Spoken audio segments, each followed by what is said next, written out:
आइए शुरू करते हैं न्यूज पथ पर सफर और सबसे पहले आपको दिखाते हैं ऐसी तस्वीरें जिनका जिक्र सरे रहा है। ये तस्वीरें सुर्खियों में भी है और सोशल मीडिया पर भी है।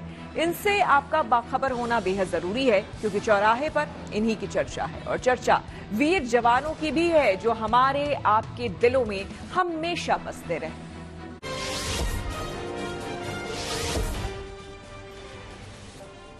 कारगिल विजय दिवस के मौके पर देश भर में कई जगह कार्यक्रम आयोजित किए गए। द्रास में एक कार्यक्रम में प्रधानमंत्री नरेंद्र मोदी भी पहुंचे।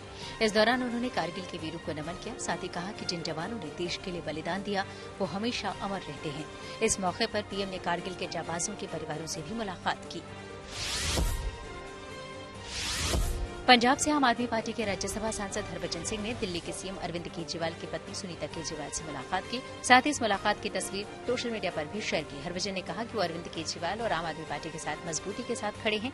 वैसे हरभजन ने संसद में स्वास्थ्य व्यवस्थाओं का मुद्दा भी उठाया। पंजाब के तलवाड़ा में पीजीआई या एम्स बनाने की मांग रखी। बिहार के पटना में एक हादसे के बाद वहां पिकअप से लोग सब्जियां लूटते नजर आए। इस घटना से जुड़ा एक वीडियो भी सामने आया। इसमें कोई बोरी में सब्जी डालता दिखा तो कोई कपड़ों में।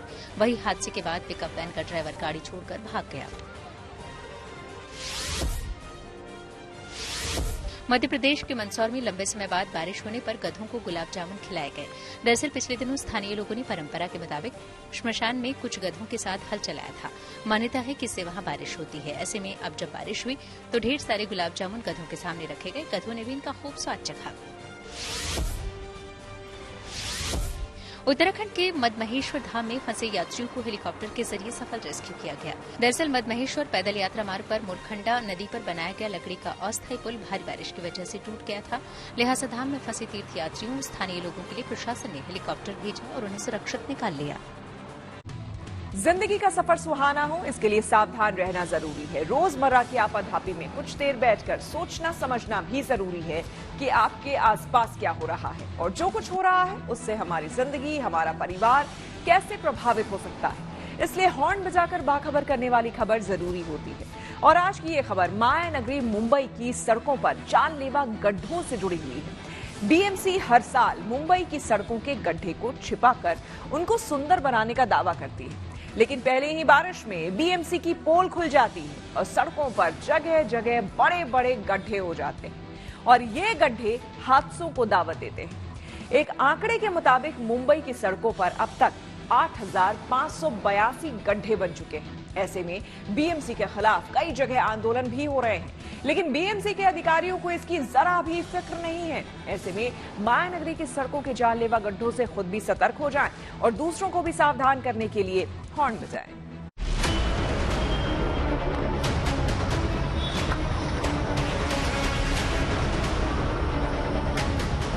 अभी हम लोग ने गिनना ही छोड़ दिया है, इतने सारे खड्डे।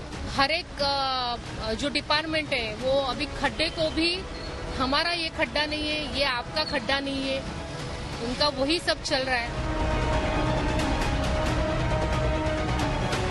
हर साल नहीं, अभी ये चिनिंग का काम चालू हो गया ना, तब से ही चालू हो गया। अभी इसके बाद दिवाली कब तक बोले हैं कि होते हैं कि नहीं होते हैं। ये नाला बना रहा है बड़ा, प्रॉब्लम तो सबको ही है। बुजुर्ग को प्रॉब्लम है चलने का, बहुत कंप्लेंट आते हैं। क्या कर रहे हैं आप लोग?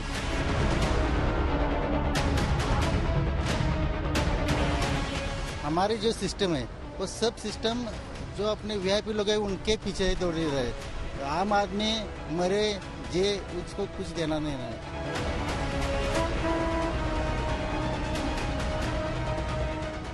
वैसे तो माया नगरी मुंबई अपनी नाइट लाइफ और चकाचौंध के लिए जानी जाती है, लेकिन मानसून आते ही सड़कों पर होने वाले गड्ढे इसकी चकाचौंध में धब्बा लगा देते हैं।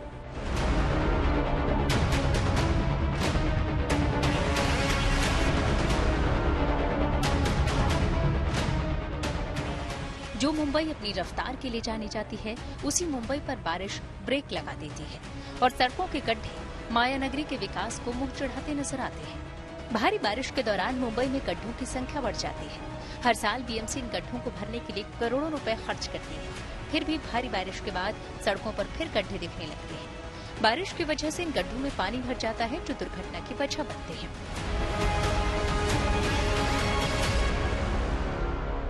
बृहन मुंबई महानगर पालिका यानी बीएमसी हर साल मुंबई की सड़कों के गड्ढों को छिपाकर उन्हें सुंदर बनाने का दावा करती है, लेकिन बारिश आते ही महानगर पालिका के सभी दावों की पोल खुल जाती है और सड़कों पर उभर आए गड्ढे हादसों को दावत देना शुरू कर देते हैं। 2 व्हीलर गाड़ी स्लिप ज्यादा होता है, बहुत हो रहा है। अभी वो ट्रैक्टर डाला ना पत्थर थोड़ा, उसमें गाड़ी स्लिप हो रहा है। अभी वो उधर डाला है सामने, और सबको परेशानी है, धंधे वाले को बोला, आने जाने वाले को, सब कंप्लेंट करते हैं, फोन करते हैं, क्या करते हैं तुम लोग। बीएमसी पास भी जाते हैं, लेटर हम लोग पहले लेटर भी दिया है बड़ा मंदिर की तरफ से। हमारा हनुमान जो जिम्मेदार है ना, वो मंदिर की तरफ से भी हम लोग लेटर दिया था, मैडम को मालूम है, सही लिया था पब्लिक का सब। एक आंकड़े के मुताबिक मुंबई के 24 वार्ड में 8,582 गड्ढे मुंबई की रफ्तार पर ब्रेक लगा रहे हैं, और ऐसा भी नहीं है कि इसकी शिकायत बीएमसी के अधिकारियों तक नहीं पहुंच रही है। लोगों का कहना है कि बीएमसी के अधिकारी शिकायतों को दरकिनार कर मनमानी कर रहे हैं। यही वजह है कि अब स्थानीय लोग आंदोलन करने की तैयारी में हैं।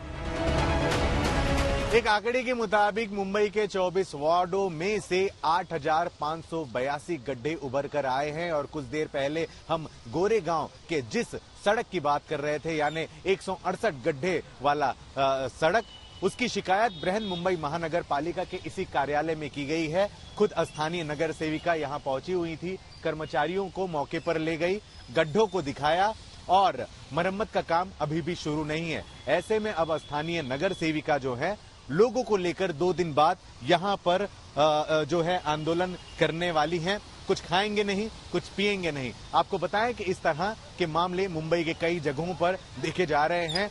हर जो समाज सेवी लोग हैं, जो कोई भी परेशान है, वो बीएमसी के खिलाफ आवाज उठा रहा है, लेकिन बीएमसी की तरफ से सिर्फ और सिर्फ यही बात सामने आ रही है कि हमने सारे गड्ढे भर दिए हैं, कुछ गड्ढे बचे हैं जिनमें काम करना अभी बाकी है। हालांकि आधिकारिक तौर से मीडिया को यानी हमें बीएमसी की तरफ से कोई बयान नहीं मिल पा रही है, लेकिन जो सच्चाई है वो यही है कि तेज बारिश होते ही बीएमसी की पोल खुलनी शुरू हो जाती है। गोरेगांव इलाके की पूर्व बीजेपी नगर सेविका प्रीति साटम कहती हैं कि उन्होंने खुद महानगर पालिका के अधिकारियों को ले जाकर सड़कों के गड्ढों को दिखाया, लेकिन विभाग की तरफ से कोई एक्शन नहीं लिया गया। प्रीति साटम कहती हैं कि जनता की समस्याओं से विभाग के अधिकारियों को कोई फर्क नहीं पड़ता, लिहाजा वो नगर पालिका के खिलाफ आंदोलन करने की तैयारी में है। उनका कहना है कि सड़क के इन गड्ढों की वजह से स्थानीय लोगों को भारी मुश्किलों का सामना करना पड़ रहा है, और ये गड्ढे किसी की जान पर भारी पड़ सकते हैं। ये देखिए, सीवर लाइन का काम है, तो हर एक जो डिपार्टमेंट है वो अभी खड्डे को भी, हमारा ये खड्डा नहीं है, ये आपका खड्डा नहीं है, उनका वही सब चल रहा है। ये सीवर लाइन काम किया है, इसके लिए खड्डे पड़े हैं, तो ये महानगर पालिका जो पी साउथ वार्ड है उनका नहीं है। ये सब चालू है अलग अलग उसमें, तो ये खड्डे मुझे नहीं लग रहा है कि भरेंगे, लेकिन इसके लिए हम लोग फिर आंदोलन में करने वाले। महानगर पालिका के दावों के मुताबिक पश्चिमी एक्सप्रेस हाईवे पर 2,479 गड्ढों की रिपोर्ट की गई, जिनकी सभी मरम्मत कर दी गई है। पूर्वी एक्सप्रेस हाईवे पर 1,810 गड्ढों की रिपोर्ट की गई, जिनमें से 1,809 की मरम्मत कर दी गई। वहीं गोरेगांव के पश्चिम विभाग में 596 गड्ढों में से 586 गड्ढे भरे जा चुके हैं। इसी तरह ईस्टर्न एक्सप्रेस हाईवे पर कुल 1,716 गड्ढे थे, जिनमें से 1,711 गड्ढे भरे जा चुके हैं। महानगर पालिका के दावों के मुताबिक अब सिर्फ कुछ ही गड्ढे भरे जाने बाकी हैं, जिन पर काम चालू है, लेकिन जनता महानगर पालिका के इस दावे से बेहद खफा है, क्योंकि उन्हें रोज परेशानियां झेलनी पड़ती हैं। यहाँ पे रास्ते पे खड्डे के हिसाब से बहुत सारी परेशानियां हैं। बच्चे 2-3 स्कूल है, मैडम ने ऑलरेडी बताया, और यहाँ रहवासी काफी लोग हैं, तो उनको बुजुर्ग भी है, बच्चे हैं, सबको तकलीफ होती है, कारण खड्डा। अक्सर देखा जाता है कि मुंबई करों को हादसों से बचाने के लिए ट्रैफिक पुलिस और मुंबई सिटी पुलिस योद्धा बनकर खुद ही नालों को साफ करते और गड्ढे भरते नजर आते हैं, लेकिन प्रशासन की ये कोशिशें मुंबई कर के लिए नाकाफी हैं। इधर हॉस्पिटल है, लाइफलाइन, वहाँ के मेडिकल सेंटर है, ये पूरा गोकुलधाम बहुत पुराना एरिया है, लेकिन ये खड्डे इस बार बहुत ज्यादा ये बीएमसी का लापरवाही से हो गया है। जो ऑफिसर लोग हैं उनकी वजह से हमारा मैडम नगर सेवक जो है प्रीति साटम जी लगातार प्रयास करता है, डेली आपके बुलाने पे तुरंत चले आता है, लेकिन ये ऑफिसर लोग इसको काम बरोबर से नहीं कर रहा है। डिपार्टमेंट अलग अलग नाम देके बदनाम करता है। कभी ये बोलता है यहाँ पे है, कभी उसका काम है, कोई खोद दे रहा है। इससे बहुत तकलीफ है। लेकिन हैरान करने वाली बात यह है कि इन गड्ढों की वजह से कई लोगों की जान तक चली जाती है।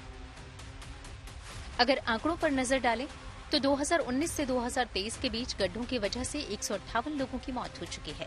बरसात के मौसम में इसकी संख्या और अधिक होती है।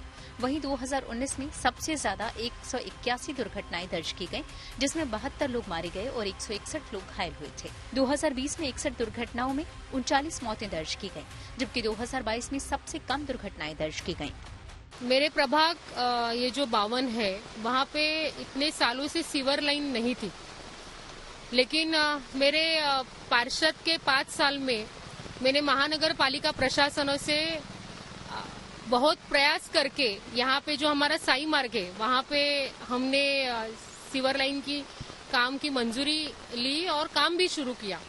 लेकिन बीच में कोरोना काल और प्रशासन के राज में जो अधिकारी और ठेकेदार है, उनके वजह से ये जो प्रोजेक्ट है वो डिले हो रहा है। और वैसे भी ये जो प्रोजेक्ट है, जैसे काम होना चाहिए था वैसे काम नहीं हो रहा। और इसके लिए यहाँ पे आपने देखा होगा रास्ते में बहुत सारे खड्डे हैं। अगर पिछले कुछ सालों की बात करें तो ये आंकड़े हैरान करने वाले हैं। पिछले 5 साल में मुंबई समेत राज्य में गड्ढों के कारण 340 दुर्घटनाएं हुई। मुंबई पुलिस के आंकड़ों के मुताबिक 158 लोगों की जान चली गई, जबकि 309 लोग घायल हो गए थे। बीएमसी हर साल मानसून की दस्तक से पहले सड़क पर बनने वाले गड्ढों को भरने का काम शुरू कर देती है, लेकिन बारिश होते ही बीएमसी के दावों की पोल खुल जाती है और बारिश आते ही मुंबई गड्ढों वाले शहर में तब्दील हो जाती है, जो लोगों की सुरक्षा के लिए एक गंभीर खतरा है।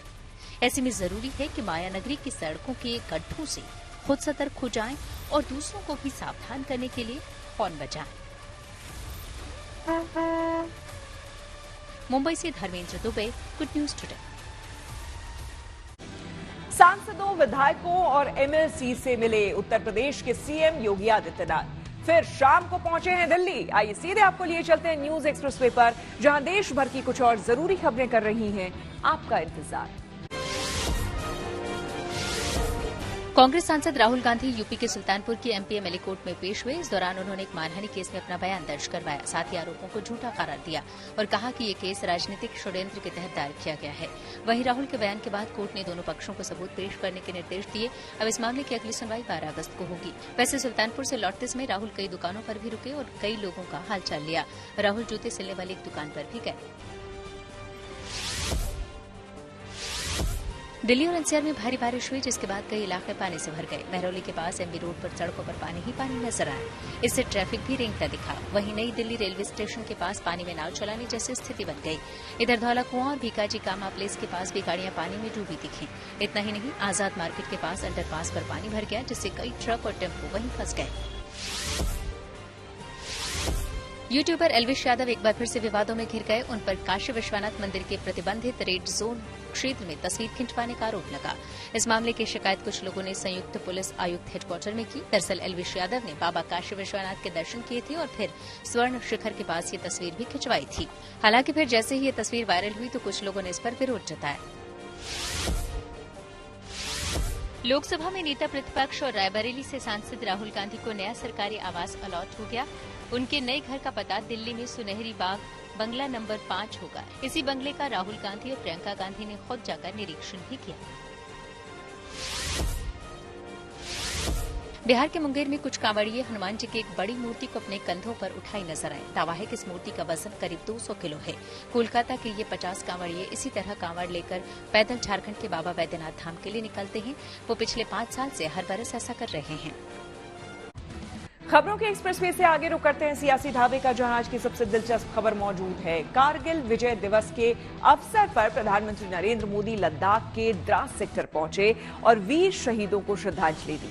इस दौरान उन्होंने सैनिकों को संबोधित किया और पड़ोसी मुल्क पाकिस्तान पर भी जमकर हमला किया। इतना ही नहीं, सेना की अग्निवीर स्कीम को लेकर भी उठ रहे सवालों को लेकर उन्होंने विपक्ष पर भी निशाना साधा और कहा कि विपक्ष सेना को कमजोर करना चाहता है। वहीं कांग्रेस सहित विपक्षी दलों ने अग्निवीर को लेकर प्रधानमंत्री मोदी पर पलटवार किया और कहा कि सरकार देश की सेना के साथ खिलवाड़ कर रही है।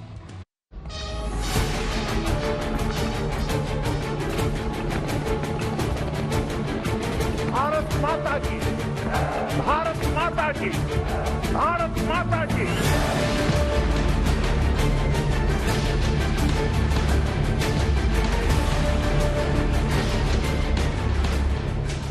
कारगिल सिर्फ एक शब्द नहीं, स्थान नहीं, बल्कि पूरे देश की भावना है। कारगिल युद्ध में मिली जीत के 25 साल पूरे हुए तो इसका रजत जयंती महोत्सव बहुत धूमधाम से मना। कारगिल वॉर मेमोरियल से आई तस्वीरों को देखकर हर भारतीय गौरवान्वित हो उठा, जहां आज कारगिल युद्ध के बलिदानियों को श्रद्धांजलि देने के लिए खुद प्रधानमंत्री नरेंद्र मोदी पहुंचे। प्रधानमंत्री मोदी ने द्रास से पड़ोसी देश पाकिस्तान को चेतावनी भी दी। उन्होंने याद दिलाया कि अब तक हुई किसी भी जंग में वो भारत से जीत नहीं सका, इसके बावजूद भी सबक नहीं ली। प्रधानमंत्री ने पाकिस्तान के आतंकी आकाओं को भी चेतावनी दी कि उनके मंसूबों को सेना के जाबाज कुचल देंगे। पाकिस्तान ने अतीत में जितने भी दुष्प्रयास किए उसे मुंह की खानी पड़ी है, लेकिन पाकिस्तान ने अपने इतिहास से कुछ नहीं सीखा है।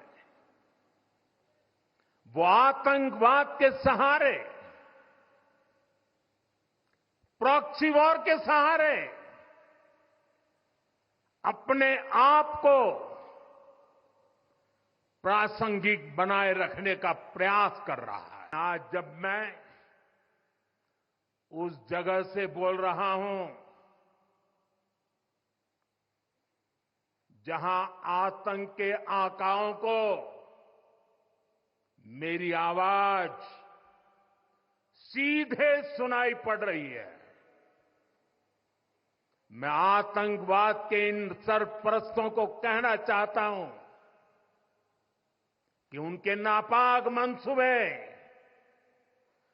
कभी कामयाब नहीं होंगे। आतंकवाद को हमारे जाबाज पूरी ताकत से कुचलेंगे, दुश्मन को मुंहतोड़ जवाब दिया जाएगा। पाकिस्तान को चेतावनी देने के बाद प्रधानमंत्री मोदी ने विपक्ष के नेताओं को भी आड़े हाथों लिया।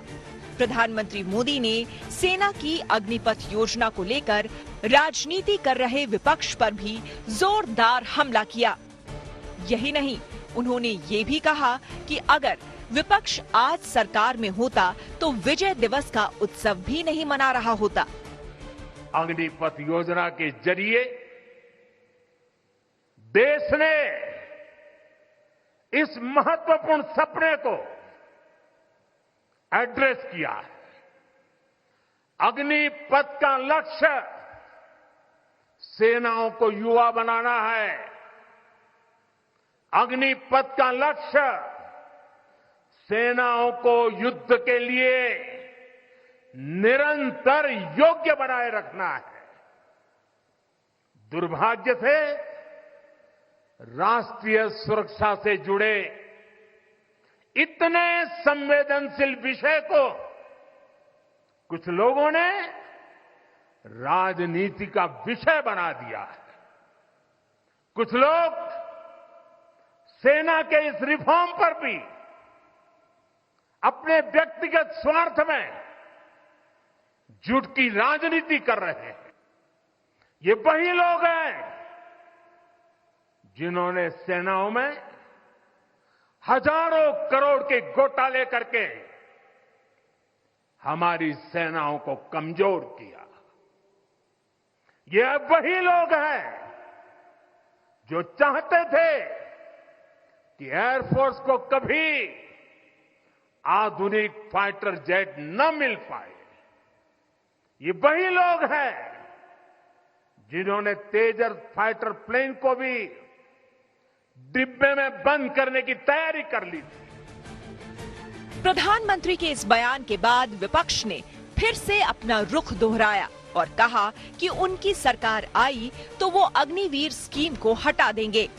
विपक्ष अग्निपथ योजना को खत्म करने और सेना में नियमित भर्ती को फिर से लागू करने की मांग कर रहा है।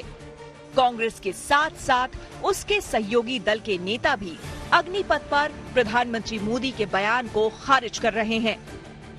प्रधानमंत्री जी आदतन जो गलत कर जाते हैं उसे गलत ही मानने को तैयार होते हैं। 6 महीने की ट्रेनिंग के बाद आप क्या उनको पाकिस्तान और चीन की सीमा के सामने करेंगे?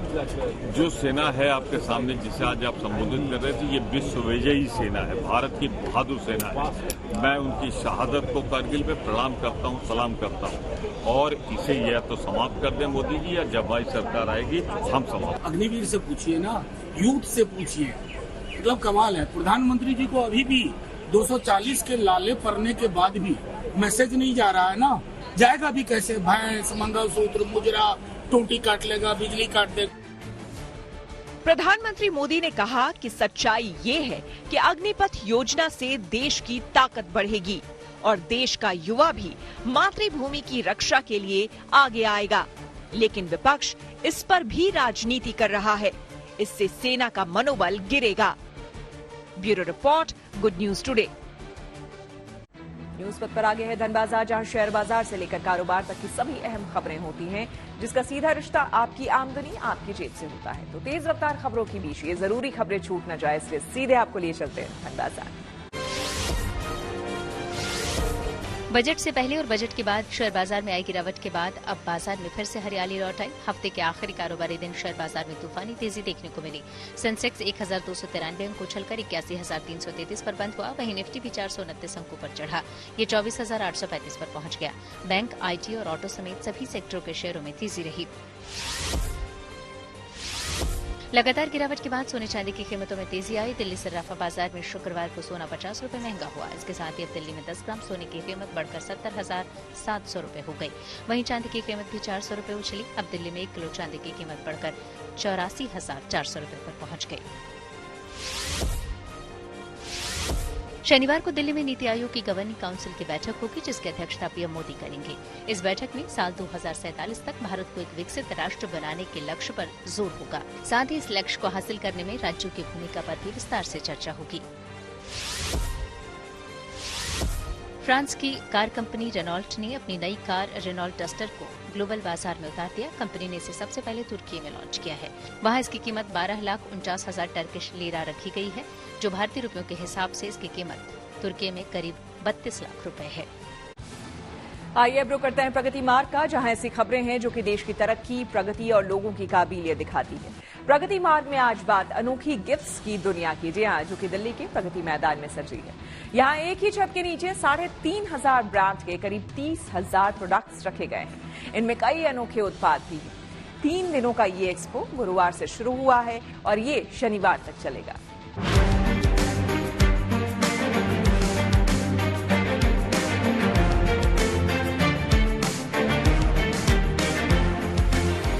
अगर आप किसी अपने को देने वाले गिफ्ट को लेकर उलझन में हैं या ऑफिस में कर्मचारियों को गिफ्ट देना चाहते हैं, लेकिन समझ नहीं आ रहा कि क्या तोहफा दें, तो फिर दिल्ली का प्रगति मैदान आपकी समस्या का समाधान हो सकता है। यहाँ लगा गिफ्ट वर्ल्ड एक्सपो शायद आपकी उलझन को दूर कर सकता है। चाहे अलग अलग किस्म के प्ले कार्ड हों या लकड़ी के बने खूबसूरत गिफ्ट आइटम्स, लक्ष्मी गणेश की खूबसूरत मूर्तियां हों या मेटल के बने अलग अलग गिफ्ट आइटम्स, इस गिफ्ट एक्सपो में तमाम ऐसे तोहफों की भरमार है जिन्हें देखते ही खरीदने के लिए आपका दिल मचल उठेगा। ऐसा ही एक गिफ्ट है जिसे आप रोजाना इस्तेमाल करते हैं, ईयरबड्स। लेकिन इस एक्सपो मार्ट में शोकेस किया जा रहा ये ईयरबड्स कुछ अलग है, कुछ खास है। इस ईयरबड्स के बॉक्स से आप अपने फोन को कंट्रोल कर सकते हैं, सेल्फी खींच सकते हैं, यहाँ तक कि वीडियो गेम भी कंट्रोल कर सकते हैं, और वो भी किफायती कीमत में। इसकी कीमत महज 2500 रुपए है। इसमें आपका फुल फोन कंट्रोल है, जिसमें आप सेल्फी खींच सकते हैं, जिसमें आप वॉल्यूम कंट्रोल कर सकते हैं, इक्वलाइजर बेस कंट्रोल कर सकते हैं, प्लस आप इसको अपने वीडियो गेम के अंदर कंट्रोल की तरह से भी इस्तेमाल कर सकते हैं। इसके अंदर स्पेशल साउंड कंट्रोल है, ANC सिस्टम लगा हुआ है, आप उसको भी कंट्रोल कर सकते हैं एज पर योर सराउंडिंग 3 घंटे में फुल चार्ज हो जाता है इसका बॉक्स, और इसका stand by talk time is more than 48 hours.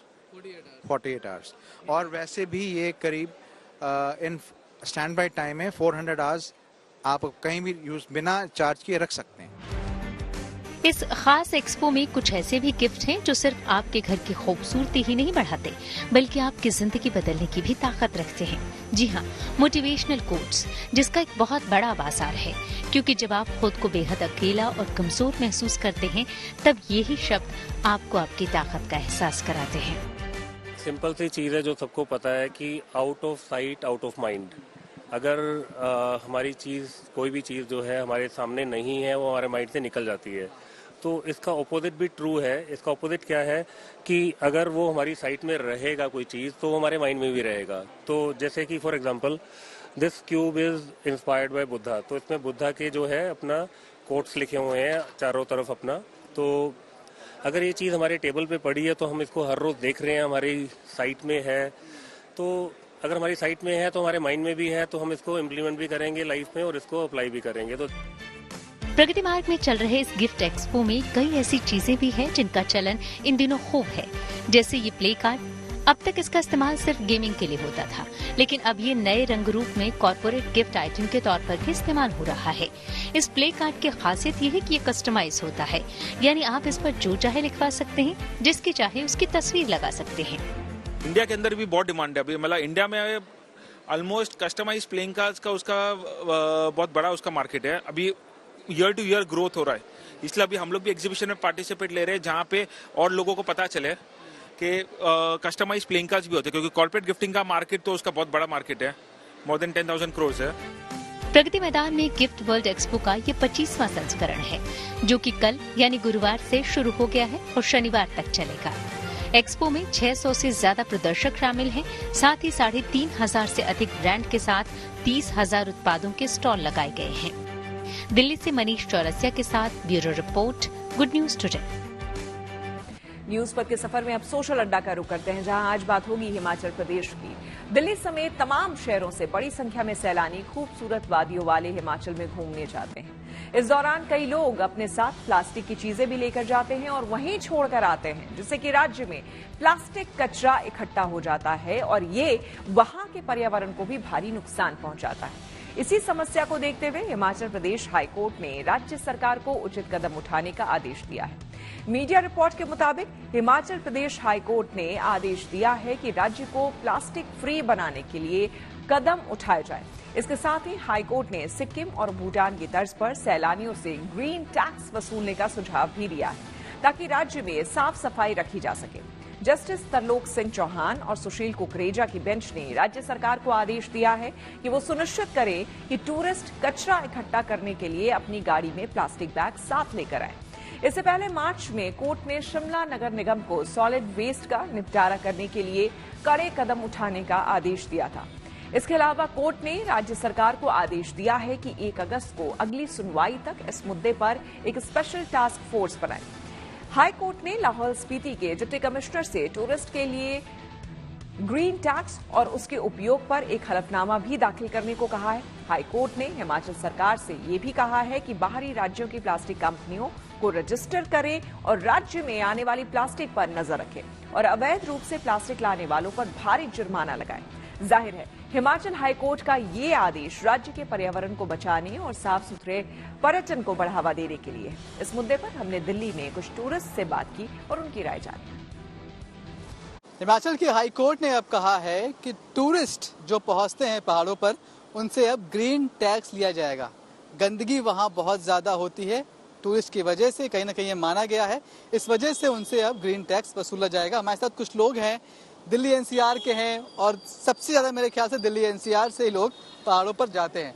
Ma'am, मैं तो फ्रिक्वेंटली जाती हूँ और गंदगी काफी देखती हूँ वहाँ पे, और देख के काफी दुख होता है मुझे। तो अब जो वहाँ हाईकोर्ट ने कहा है कि आप ग्रीन टैक्स लगाइए, टूरिस्ट से लीजिए, बिल्कुल लगाइए। मैं फेवर करती हूँ इस चीज को। अगर आप गंदगी साफ खुद नहीं कर सकते तो टैक्स गवर्नमेंट को तो लगाना चाहिए फिर, क्योंकि गवर्नमेंट अगर टैक्स नहीं लगाएगी तो आप गंदगी बढ़ाते जाएंगे वहाँ पे। कुछ ना कुछ तो गवर्नमेंट को रूल्स लाने चाहिए वहाँ के लिए भी। ये बिल्कुल सही है, लगना भी चाहिए। क्योंकि देखो हम लोग जाते हैं घूमने, आराम करने, ठीक है, वहाँ पे जाके टेंशन लगे कूड़ा उड़ा घर में फेंकते हो क्या कूड़ा? हम अपने घर में तो कूड़ा नहीं फेंकते, फिर हम बाहर क्यों फेंकते हैं? और कितना टाइम लगता है, एक थैला अपने साथ ले जाओ, अगर कूड़ा भी कर रहे हो, देखो वेस्ट तो होगा बट वेस्ट अपना साथ रखो ना। आप गाड़ी के बाहर भी ऐसे फेंक देते हो, क्या मतलब है उस चीज का? बिल्कुल सही बात है ये, और गवर्नमेंट ने बिल्कुल सही टैक्स लगाया है, क्योंकि जितने ज्यादा लोग वहाँ पर जाएंगे उतना ही ज्यादा गंदगी फैलेगी। पहले लोग कम जाते थे तो ये जो प्राकृतिक आपदाएं आ रही हैं वो कम आती थी, अब ज्यादा आती है। हमारी वजह से आती है क्योंकि हम वहाँ पर जाते हैं और गंदगी फैलाते हैं। सही कदम है। देखो प्रकृति को बचाना तो टैक्स लगाना जरूरी बनता है ना, उससे विकास ही होगा उसका, पहाड़ों का भी जो भी होगा अच्छे के लिए हो रहा है, जो भी हो रहा है सही कदम है हमारे साथ। और जो खर्चा कर रहा है इतना टैक्स भी दे सकता है, इसमें कोई नहीं है। जब ऐसे घूमने जा रहा है टैक्स और भी पे कर सकता है, और भी काफी चीजें खर्चा कर रहा है तो टैक्स भी दे ही सकता है। सावन का महीना चल रहा है, ऐसे में देश में कई जगहों पर बादल खूब बरस रहे हैं। वहीं दिल्ली समेत आसपास कई क्षेत्र ऐसे हैं जहां पर हाल फिलहाल ही बादल मेहरबान हुए हैं। इन जगहों पर बारिश की बौछारें रह रहकर धरती पर पड़ते हुए सुकून का एहसास दे रही हैं। मगर कुछ राज्यों को अभी सावन वाली बरखा बहार का इंतजार है। ऐसे में मौसम विभाग ने देश के कई राज्यों में इस वीकेंड के लिए क्या गुड न्यूज दिया है, चलिए आपको बताते हैं।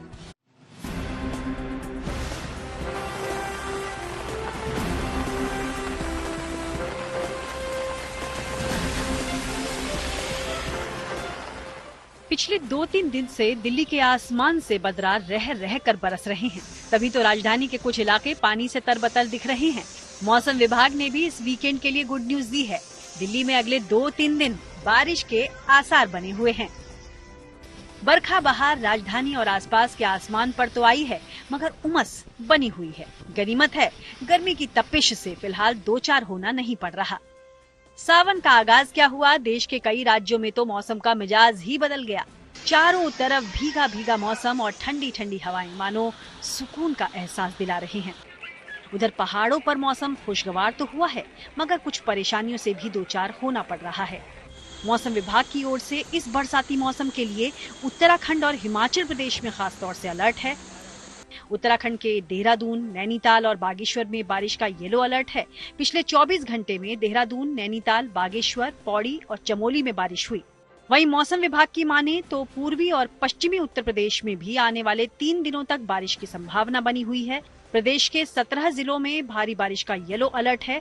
जानकारी के अनुसार मुजफ्फरनगर, मेरठ, एटा, हापुड़, टुंडला, आगरा, नगीना, ललितपुर, बिजनौर, फतेहाबाद, बुलंदशहर, बांदा और फर्रुखाबाद में बारिश हो सकती है। उधर राजस्थान में भी बरखा बहार है। मौसम विभाग ने अगले 4 से 5 दिनों में पूर्वी राजस्थान के कई भागों में और पश्चिमी राजस्थान के बीकानेर संभाग के कुछ भागों में बारिश होने की संभावना जताई है। सावन के महीने में बिहार के कुछ जगहों पर राहत की बारिश तो हुई, मगर कई जिले अभी झमाझम बारिश का इंतजार कर रहे हैं और ये इंतजार खत्म होता भी दिख रहा है। मौसम विभाग के अनुसार 5 जिलों में बारिश को लेकर येलो अलर्ट है। इनमें पटना समेत नालंदा, बक्सर, नवादा और सीवान शामिल हैं। हालांकि बाकी बचे जिलों में 1 अगस्त से पहले झमाझम बारिश की संभावना फिलहाल नहीं है। उधर महाराष्ट्र के ज्यादातर इलाकों में बादल खूब बरस रहे हैं। मुंबई, पुणे और उसके आसपास के इलाकों में लगातार बारिश हो रही है।